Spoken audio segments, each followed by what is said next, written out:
நான் சொல்ல போகிற தலைப்பு வந்து செல்வமகள் திருமண திட்டம் பற்றியது.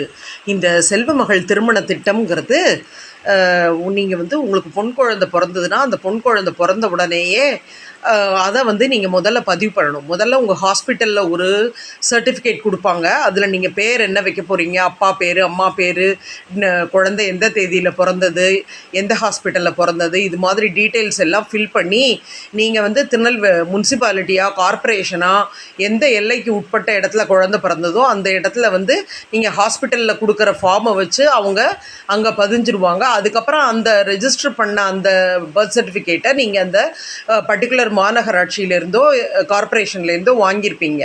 நீங்கள் அந்த பிறந்த குழந்தைய வந்து இந்த மாதிரி ஒரு பெண் குழந்தை தான் இருக்குது, அப்படி அந்த குழந்தைக்கு படிப்பு செலவுக்கு தேவைப்படும், கல்யாண செலவுக்கு தேவைப்படும்னு குழந்தை பிறந்த நாள்லேருந்தே ரொம்ப கவனமாக அதிகமாக செலவு பண்ணாமல் நல்ல திட்டமிடலோடு இருக்கணும். அதுக்கு முதல்ல என்ன செய்யணும்னா, செல்வமகள் திருமண திட்டம், பெண் குழந்தைங்க வந்து 10 வயது நிறைவுக்குள்ளே நீங்கள் இந்த செல்வமகள் திருமண திட்டத்தில் உங்கள் பங்களிப்பை அளிக்க தொடங்கணும். அப்போ தான் இந்த திட்டம் செல்லுபடியாகும். 21 வருஷம் இந்த திட்டத்தின் கீழே நீங்கள் பணம் செலுத்தணும். அது வந்து 500 ரூபாயிலேருந்து 1,50,000 லட்சம் வரைக்கும் உங்களால் எவ்வளோ முடியுமோ அந்த பணத்தை நீங்கள் செலுத்தலாம்.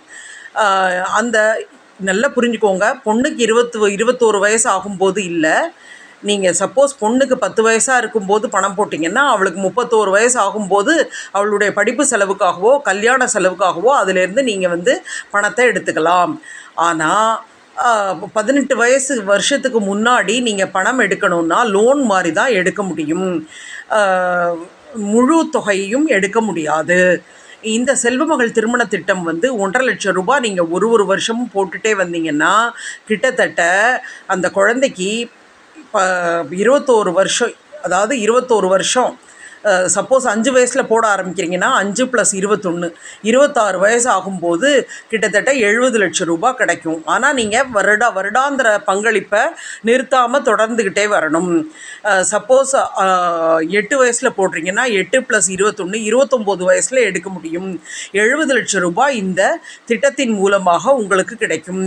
நீங்கள் வந்து இப்போ வருஷம் போடுற தொகையை வந்து அதிகப்படுத்திக்கிட்டு வரலாம். அதாவது 500 போடுறீங்க, அடுத்த மாதம் வந்து 1000 ரூபாய் போடுறீங்க, அதுக்கு அடுத்த மாதம் 1500 ரூபாய் போடுறீங்க. இந்த மாதிரி நீங்கள்